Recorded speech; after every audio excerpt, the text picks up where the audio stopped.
Teachers are natural innovators, entertainers, and problem solvers. They dream of growing old into the profession, teaching their kids' kids. But sometimes career goals shift, and that makes opportunities outside of the classroom seem intangible. Questioning, who am I if I'm not a teacher? I'm your host, Ali Simon. And I'm your co-host, JoDee Scissors. And this is Teacher Shift.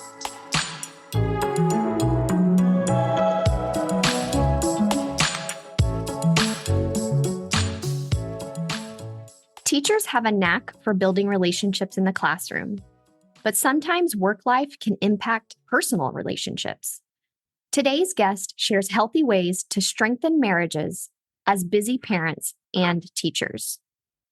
Today, our guest is Dr. Lindsay Cavanagh. Dr. Cavanagh is a psychologist and marriage expert who is passionate about helping busy parents have stronger marriages. She founded her practice, Married After Kids, to help teach the tools it takes to have a good marriage while dealing with the systemic stress that children place on your marriage. Welcome to the show today, Lindsay. And should I say, welcome to the show again? Yay! I know. I'm so happy to be back. Yeah, this is great. She's tuning in from Japan, which that's our first interview in Japan. And for our listeners, it's 7 a.m. right now, which is like our first time doing this. If I happen to have morning voice, got my little cappuccino to help me with that. Yes. Thank you guys for getting up so early for me. It's worth it. We're so happy to have you back on for another episode and really to dive into something deeper in terms of we talk to teachers a lot, and we know that one of the biggest things that changes when you're a teacher and your roles and responsibilities is when you become a parent, because, all that time that you might have dedicated to your school, to your profession, you have a little person or little people that you're now responsible for. And so you kind of have a choice to make about how you're going to spend your time. And it can really put a strain, not only on the way you feel personally, but I can say from experience, definitely on your marriage too. You have decisions to make, and we all have a finite amount of time. So I'm just going to dive in here and ask you the first question, which is, can you discuss some of the common relationship challenges that married couples with children face, especially when one or both partners are juggling demanding careers like teaching? Yeah. So first, let me just say that there was a study that came out that said 27% of moms after they have a child, like their job doesn't change.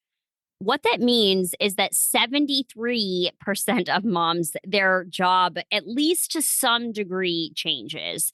When you look at dads, 90%, everything stays the same. So you have 73% of women who are absolutely changing everything about their life after they have kids, and you have only 10% of dads. And so already you have this miscommunication, or you just have very different experiences, right? Like, I didn't know that my entire life was going to change, and he didn't know that his wasn't and mine was. So like, he doesn't know what to look for and how to support me. I don't know how to tell him because I'm still trying to figure out what the heck is going on.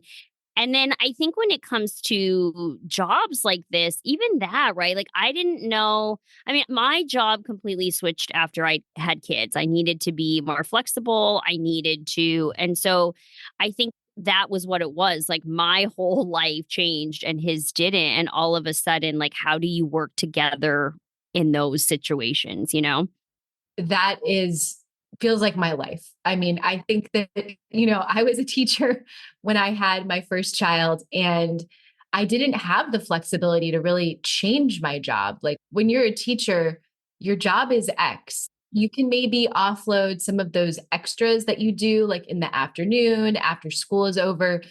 But your primary job role and responsibility, which is, being with students all day, planning lessons, grading papers, doing your professional development that's required, like those things, they don't change. And so to hear you share that, 73% of women have a change in their job role, I really felt like as a teacher, like I couldn't change that much about my constraints in terms of like my work day and my workload, besides getting rid of those extras? JoDee, what about you? I feel like I'm having so many connections right now. When it comes to just challenges, I can really recall some of the like relationship challenges when I was in the classroom because we talk about this a lot. Like I gave so much during that window of time that at the end of the day, my work was spilling over into hours where, it's like unpaid hours, extra time. And by the time I was getting home, I was just like mentally so tired that it reduced the amount of like communication I was, exhibiting within my relationship. But also just, I feel like I gave my all and I like really had like nothing left. And that really, grew a lot with age because I know that my like 22-year-old self was much more energetic and resilient than, my 35-year-old self when I was teaching. And so that really like impacts your relationship. Also, not just like with my spouse, but with my child. Like there were some times when I would pick her up and I just was so tired that I could barely even like muster up words sometimes. And I know through years of working on relationships is that communication is such a big factor in the success of relationships. So I don't know, like in demanding careers, like how do you overcome those barriers and how do you improve communication in order to improve relationships? Because at the end of the day, like relationships are everything. Yeah, I agree. That's why I work with relationships because I feel like they are the number one predictor for how happy you are and how like well resourced. I am in probably one of like the most stressful situations. My oldest just broke her leg. My youngest is recovering from some, right. We're just doing all of this stuff. And if I was also fighting with my spouse, it would be so much harder. So when it comes to communication, the thing that I really think about the most when it comes to this stuff is that things that are so obvious to us, like things that for me, it's like, how could you not know that I'm drowning here? How could you not, right? Like it's just so obvious.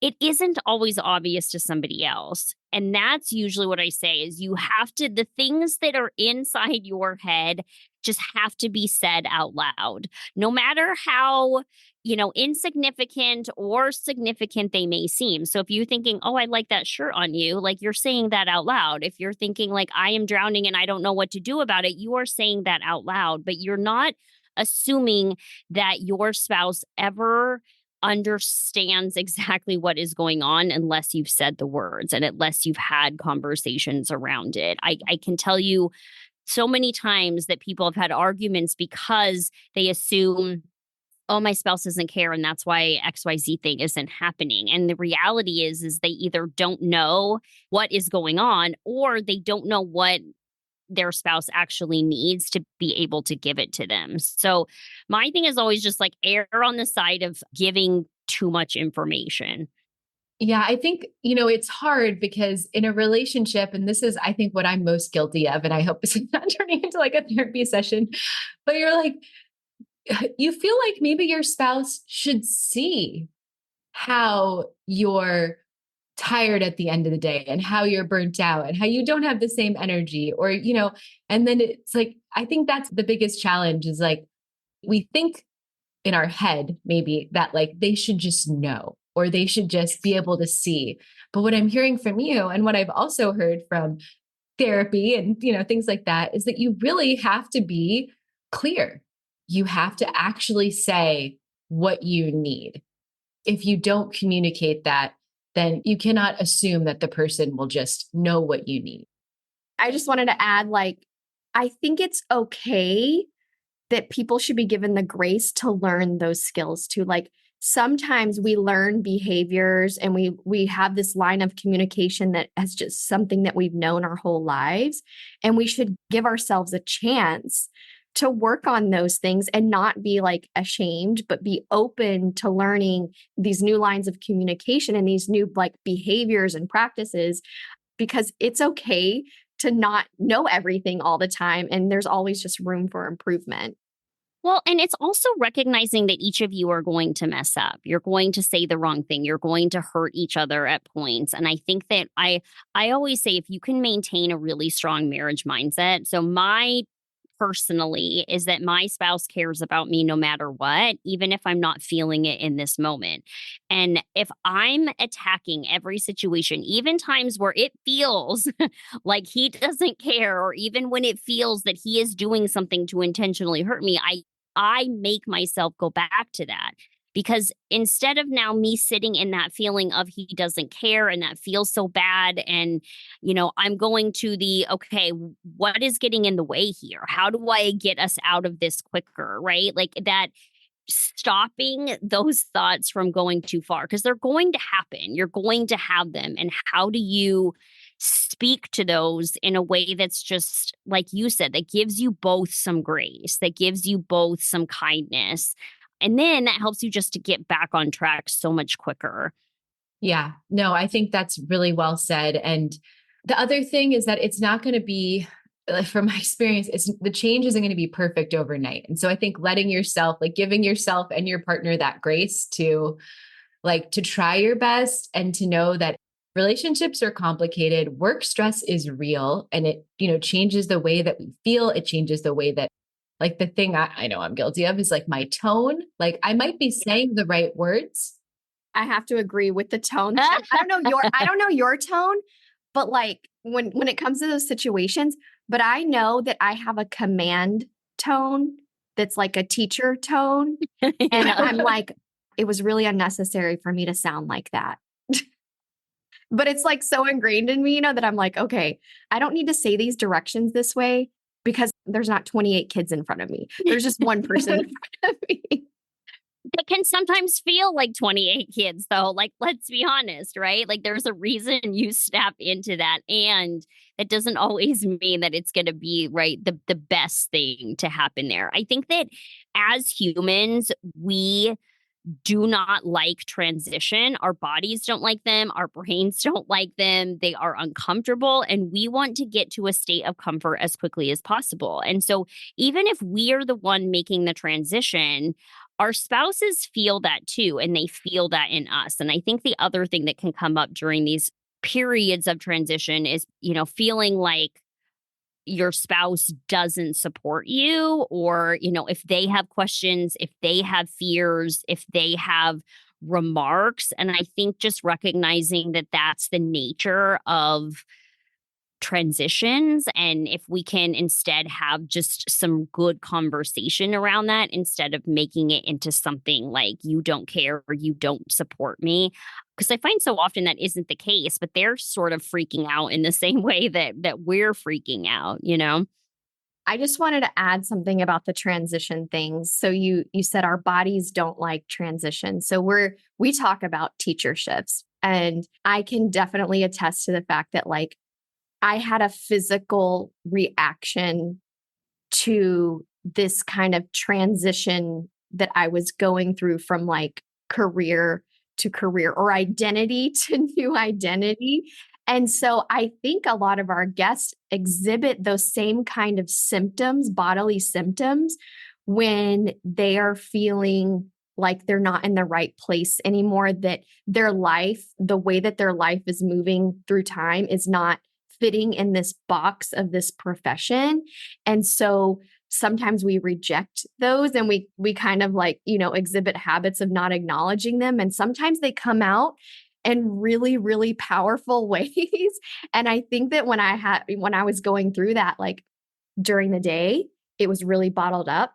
And at night and in the mornings and on Sunday nights at home, it was really, really powerful. And it was on my face, it was on my feelings, it was, I was buried in my pillow.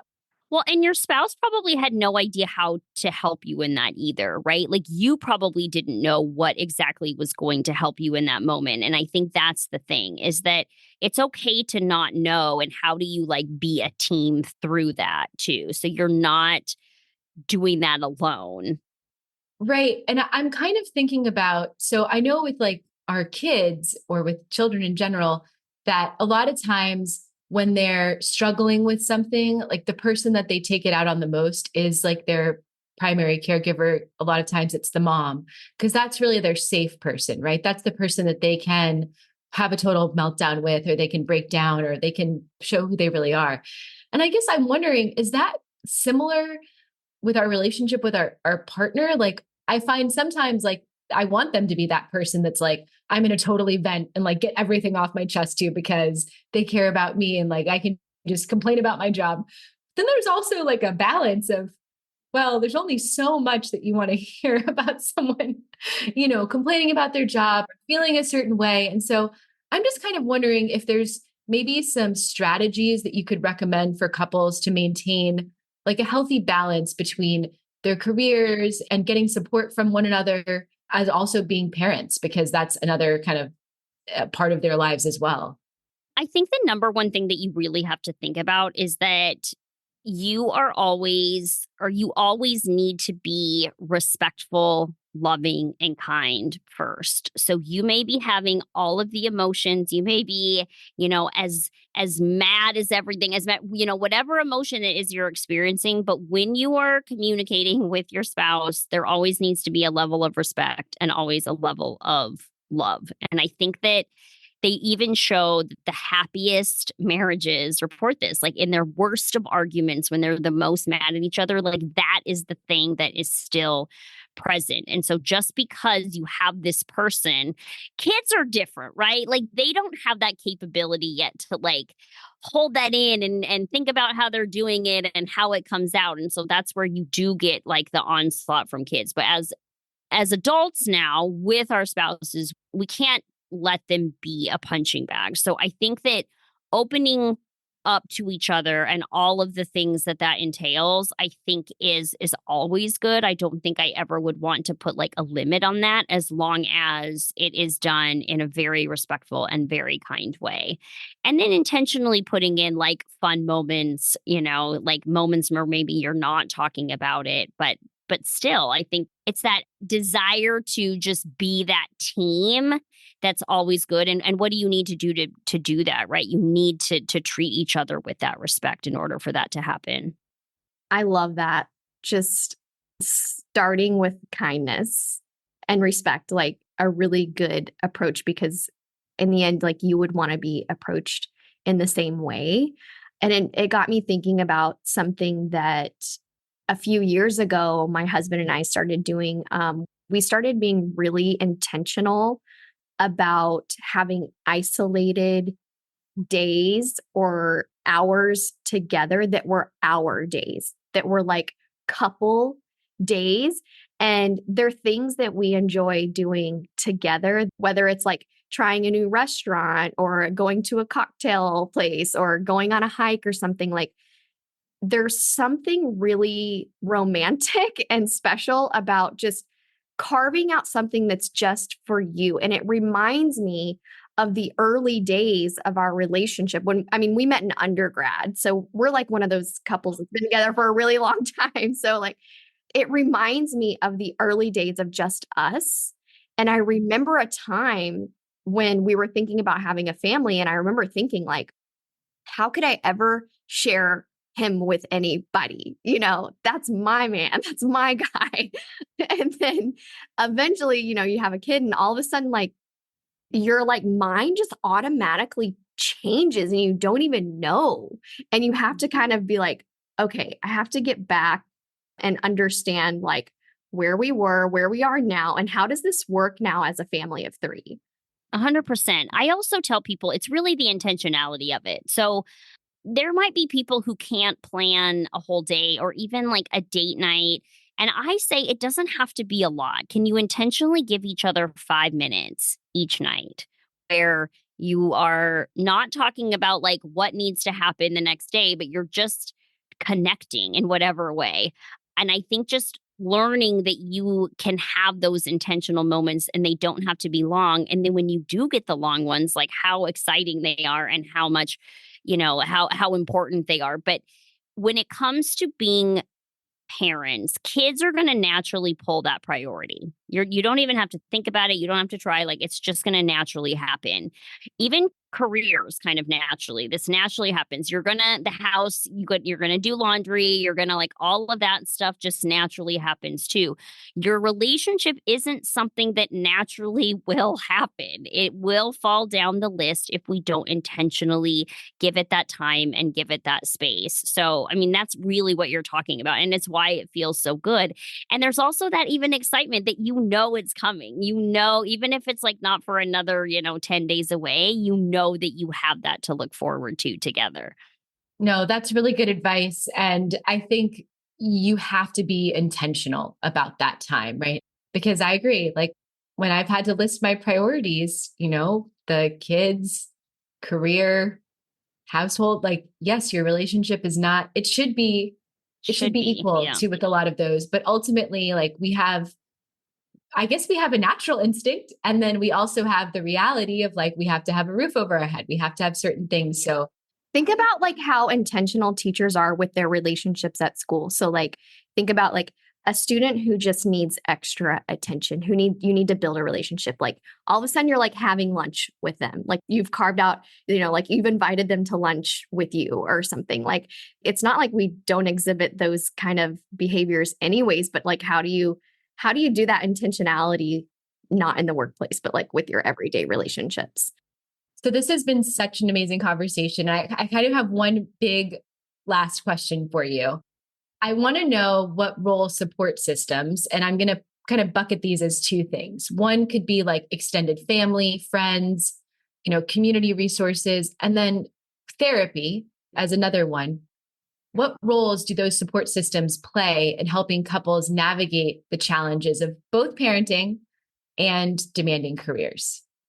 Yeah, I mean, I really think that it takes a village kind of thing. I really think that, everything has a place. And for each person and each relationship, this is going to look a little bit different, right? And so, but overall, what I would say is when you look at things like family, friends, that sort of thing, I think it's really looking at maybe I have that friend, before I know that I can be kind to my spouse, that I need to go and vent to and say all of the things in like the mean way that I need to say them, like before I actually take it to my spouse, right?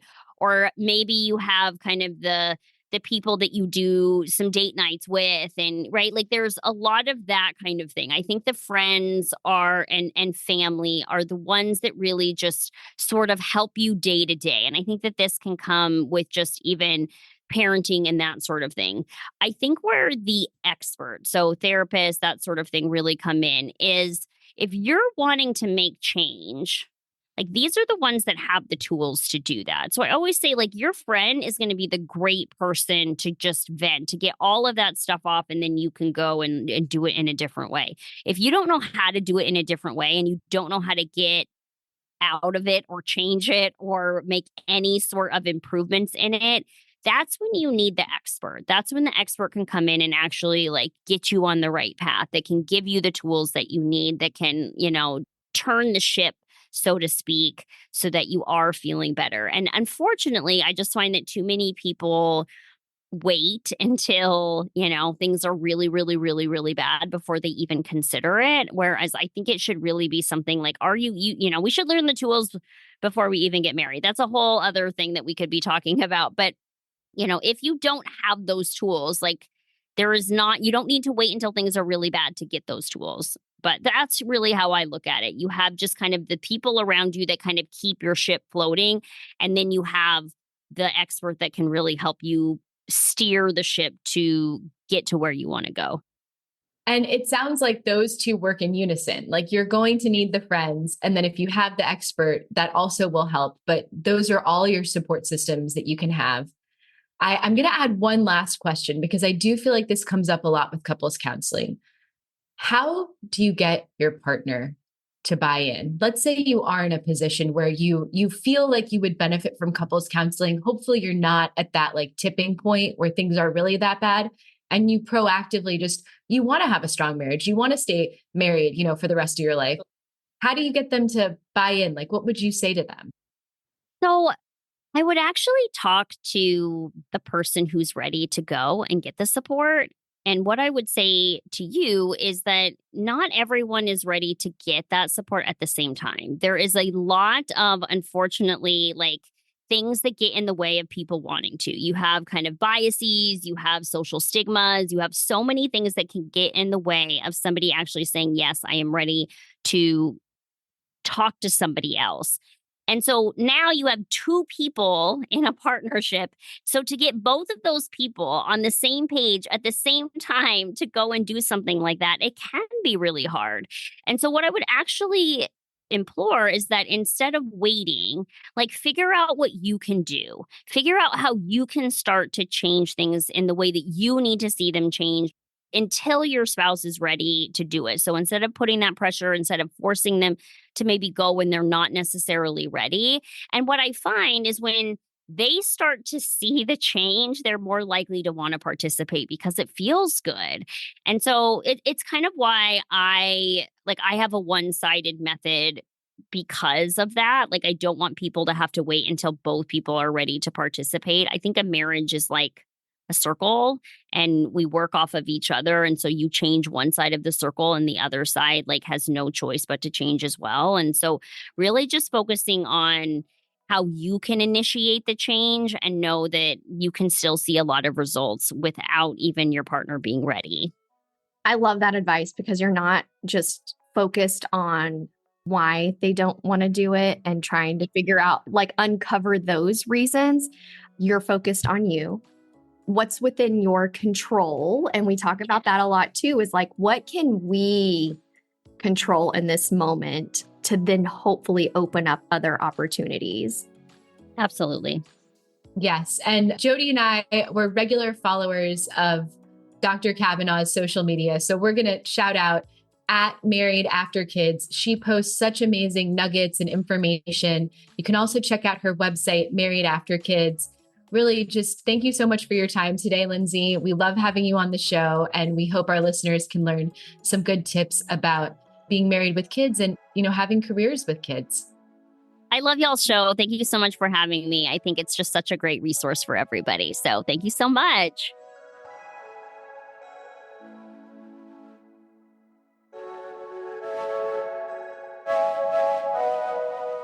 Are you interested in suggesting a topic for Teacher Shift, being a guest, or recommending a guest? Please see the episodes page on our website to make a submission. And if you'd like to write for us, see our blog page. If you liked Teacher Shift, give us a 5-star rating and follow us on Instagram, Facebook, Apple Podcasts, Spotify, and Amazon Music. Today's episode was written and recorded by me, Ali Simon, and my co-host, JoDee Scissors. Executive produced by Teacher Shift. Produced and edited by Emily Porter.